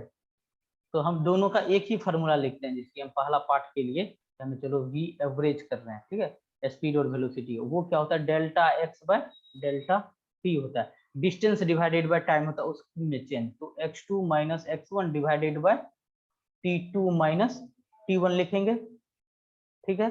अब बताओ x2 का वैल्यू क्या आएगा, जो हमें फंक्शन दे रखा है वो x equal to 3t square plus 1, x equal to 3t square plus 1 है। तो एक बार x का वैल्यू यहाँ पे 2 रखो, तो बताओ ये वैल्यू यहाँ पे t कितना है, ये सब चीजें क्या है नीचे में जो वैल्यू दे रखा है, ये टाइम का इंटरवल 2 and 3 सेकेंड है ना, ये सेकेंड है, ये सब सेकेंड है, 2 सेकेंड एंड 2.0001 सेकेंड, इस टाइप से 4 वैल्यू दे रखा है। तो हम पहला में देखेंगे ए पार्ट में 2 सेकेंड एंड 3 सेकेंड, ठीक है। तो हम जो x एक बार हम 3 पे t इक्वल टू 3 सेकेंड पे निकालते हैं, ठीक है। तो बताओ ये वैल्यू कितना आ जाएगा, जैसे x2 माइनस x1 लिखे ना, मतलब x का एक बार फाइनल वैल्यू, एक बार x का इनिशियल वैल्यू, तो एक बार x हम निकालते हैं टाइम 3 पे, तो बताओ कितना हो जाएगा, 3 इंटू 3 का 28 स्क्वायर प्लस 1, तो ये आ जाएगा 3 का 9, 9 इंटू 3, ये आ जाएगा 28 आ जाएगा। फिर उसके बाद x का वैल्यू हम t इक्वल टू 2 सेकेंड पे निकालेंगे, 2 पे कितना हो जाएगा, 3 इंटू 2 का स्क्वायर प्लस 1, तो ये हमारा आ जाएगा कितना बताया, 30। अब ये चीज ऊपर में रखो, यहाँ से x2 माइनस x1, x2 किसको बता रहा है, ये देखो डेल्टा चेंज बताता है, यानी तो फाइनल माइनस इनिशियल बोल लो, यानी तो x2 माइनस x1 बोल दो, ठीक है, मतलब बड़ा वैल्यू 2 है, तो यहाँ पे 2 क्या है हमारा 28, इसको ना तुम कंफ्यूज कर देना, इसको फाइनल ही लिख लो, फाइनल माइनस इनिशियल, ये फाइनल, ये initial, time final, time initial. तो बताओ फाइनल मतलब बड़ा वैल्यू 28 माइनस छोटा वैल्यू कितना है 13 डिवाइडेड बाय टाइम का डिफरेंस, टाइम 3 है और 2 है, ये सॉल्व करने से कितना मिला 15 मीटर पर सेकेंड, आया कि नहीं। ये हमारा निकला पहला पार्ट। अब हम सेम हम दूसरा डाटा सेम निकालेंगे, ठीक है, दूसरा डाटा। अब दूसरा निकालोगे तो यहाँ पे वी एवरेज, जैसे यहाँ पर वी एवरेज तुम्हारा 15 मीटर पर सेकंड ऊपर वाला आया, सेम इसको निकालोगे, मैंने तुम्हारे लिए निकाल के रखा है, ठीक है, तुम्हें निकालने का जरूरत नहीं है, 12.3 मीटर पर सेकंड आएगा। फिर तीसरा के लिए हम जब निकालेंगे, ठीक है, टाइम का रेंज अब सेकंड थर्ड में है 2 and 2.001 सेकेंड है, तो तब यहाँ पर वी एवरेज का जो वैल्यू आया वो आया 12.003 मीटर पर सेकेंड। और जब हम फोर्थ डाटा निकाल रहे हैं एवरेज, यह आया 12.4033 मीटर पर सेकेंड। अगर किसी को निकालना हो ना बाद में ट्राई कर लेना, ठीक है, बाद में ट्राई कर लेना, यही वैल्यू आएगा, ठीक है, अब इतना वैल्यू आएगा। तो यहाँ पर देखो कि तुम्हारे लिए ऑब्जर्व करना है तुम्हें, ठीक है। अब देखो यहाँ पे टाइम का डिफरेंस कितना था बताओ, डेल्टा टी का डिफरेंस कितना, पहला में 1 सेकेंड, दूसरा में टाइम का डिफरेंस बताओ कितना है 0.1 सेकेंड, फिर तीसरा में टाइम का डिफरेंस बताओ, चौथा में टाइम का डिफरेंस बताओ कितना है, तो फिर अगले में कितना है 0.01 सेकेंड, फिर अगला में तुम्हारा डिफरेंस 0.0001 सेकेंड। अब देखो, अब जब तुम्हारा टाइम डिफरेंस ना बहुत छोटा आ रहा है, अब देखो यहाँ पे जब डेल्टा टी आया तो 15 सेकेंड आया, फिर उसके बाद जो है ना टाइम का वैल्यू, ये नीचे का देखो, अगर ये तुम तीनों को देखो 0.1 सेकेंड या 0.001 सेकेंड है, तो ये तो वैल्यू बहुत छोटा आ गया। इसमें अगर तुम रिजल्ट भी देखो तो रिजल्ट भी ना उतना चेंज नहीं कर रहा है, सेकेंड थर्ड और फोर्थ में देखो 12.3 आया, 12.003 आया, 12.0003 आया, क्या ये जो लास्ट के तीनों वैल्यू है अप्रोक्सीमेट इक्वल ही तो है कि नहीं, ठीक है, अप्रोक्सीमेट, तो ये वैल्यू तुम्हें लगभग सेम ही है। तो तुम यहाँ से एक चीज बोल सकते हो कि जब हम delta x by delta T करते हैं, इस अगर हम लिमिट यहाँ पे लगाते हैं, अगर हम टाइम डेल्टा टी का जो चेंज होता है, ठीक है, देखो जीरो में अगर चेंज होता है, बाकी जिसमें जीरो में चेंज आया, यहाँ देखो जीरो में जिसमें चेंज आया, मतलब ये डेल्टा टी, मतलब ऐसे करके मैं लिख रहा हूँ टेंस टू जीरो, ठीक है, तो ये बराबर एवरेज टर्म जो होता है वो हमारा किसके बराबर होता है dx/dt में भी वो वैल्यू सेम ही आता है, तब एवरेज और इंस्टेंटेनियस हमारा लगभग सेम होता है। ठीक है, यहाँ पर भी हम एवरेज निकाले हैं, अगर हम यहाँ पर क्या इंस्टेंटेनियस भी निकालेंगे तो दोनों वैल्यू हमारा सेम ही आएगा। एवरेज और इंस्टेंटेनियस कब हमारा सेम आता है बताओ? जब हमारा टाइम का वैल्यू क्या होगा, बहुत छोटा होगा। मैं तुम्हें इस सवाल से यही समझाना चाह रहा था। Okay, okay sir. यहाँ से तुम्हें कुछ ज्यादा मतलब ऐसा कुछ मैं नहीं समझा रहा हूँ, बस ये बोल रहा हूँ जब टाइम तुम्हारा बहुत छोटा होगा तो average and instantaneous both are same. ठीक है, ये वाला dx/dt पहले बता चुका हूँ, ये हमारा इंस्टेंटेनियस है, डेल्टा x/डेल्टा t हमारा एवरेज है, और टाइम देख लो लगभग टेंड्स टू 0 है। ठीक है, तो इसीलिए हमारा दोनों इस जगह पर वैल्यू निकालेंगे तो हमारा सेम ही वैल्यू है सर। ये फॉर्मूला बन गया है सर? हाँ हाँ, जब हमारा फॉर्मूला नहीं ये फार्मूला नहीं बोलोगे, हमें इसका नीड नहीं पड़ेगा। जब तुम्हारा डेल्टा टी बहुत छोटा होगा, मैं ये बोल रहा हूँ, उस टाइम पे इसको तुम लैंग्वेज के फॉर्मेट को व्हेन डेल्टा टी, ठीक है, इसका मतलब टेंस टू 0, मतलब 0 हुआ नहीं है, 0 से कुछ है, जैसे 0.01 0.0001 इस टाइप से। तो when delta T equal to 0, ठीक ना, देन एवरेज एंड, नहीं तो ऐसे बोलो, average value equal to instantaneous value. Average value is equal two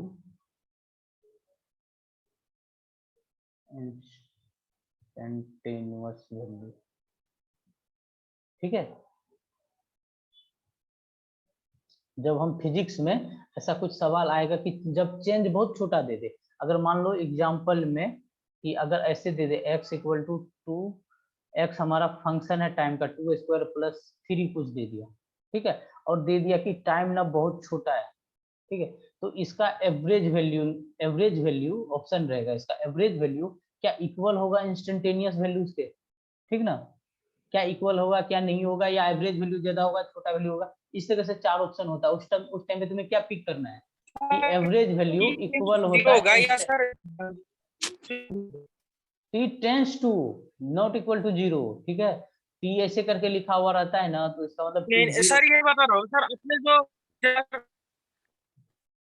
example बताया सर, उसमें सर t टेंस टू 0 होगा या sir delta t tends to 0 होगा? अरे डेल्टा टी टेंस टू, अच्छा यहाँ पे टी लिख दिया मैंने, डेल्टा टी टेंस टू। यहाँ पे देखो ना, डेल्टा टी ही तो निकाल रहे हैं ना, यहाँ पे हम क्या निकाल रहे हैं, डेल्टा टी तो निकाल रहे हैं, और यहाँ पे नीचे में जो हम डिवाइड करते हैं, हम क्या डिवाइड करते हैं, डेल्टा टी तो ही डिवाइड करते हैं। ठीक है, अब देखो ना, इसीलिए तुम 3-4 वैल्यू लेकर देखे, जब हम टाइम बहुत छोटा रखते हैं तो देखो ना, वी एवरेज का वैल्यू 12.3, 12.003, 12.0003, तो कोई डिफरेंस थोड़ी ना आ रहा है 12 में, कोई खास डिफरेंस नहीं आ रहा है। ओके, तो चलो ठीक है, आज का क्लास हम यहीं तक रखते हैं, बाकी कल हमारा जो बेसिक मैथमेटिक्स में हमारा बचा डिफरेंशिएशन और इंटीग्रेशन, यही मेन इंपोर्टेंट है। ठीक है, डिफरेंशिएशन अच्छे से पढ़ोगे तभी तुम मैक्सिमा और मिनिमा कर पाओगे, और फिजिक्स का ना सवाल को सोल्व कर पाओगे, बहुत इंपॉर्टेंट है डिफरेंशिएशन और इंटीग्रेशन। तो इसको थोड़ा सा हम ये जो क्लास के था हाफ क्लास, इसका विषय PDF दे दीजिए। हाँ, दोनों एक साथ जाएगा, दोनों का वीडियो भी एक साथ जाएगा। ठीक है, तो नोट डाउन कर लेना आज, तो आज कोई होमवर्क नहीं दे रहा हूँ, इसी को सही से नोट डाउन कर लेना। चलो ठीक है, आज के लिए इतना ही, thank you. Thank you. Clip मिलेगा ना सर? क्या मिलेगा? क्लिप GPP आज कोई क्लिप नहीं है, ठीक ना, आज इसी को सही से नोट डाउन कर लो। ओके, कल मिल जाएगा। और थैंक यू सर। अगर जिसने नोट कर लिया वो पूजा है सर, क्या, तो मतलब आज जन्माष्टमी भी है ना सर, मतलब पूजा है इसलिए कर नहीं पाएंगे सर। अच्छा नहीं कर पाओगे, जन्माष्टमी में तो सोते ही नहीं है ना, तो जगे रहना है, तो नोट डाउन कर लो, नोट डाउन कर लो। ठीक है, चलो। हाँ सर, इसके घर में का ना जन्मेगा आज। चलो ठीक है, चलो ओके बाय। देखने के लिए थैंक यू सर। ओके।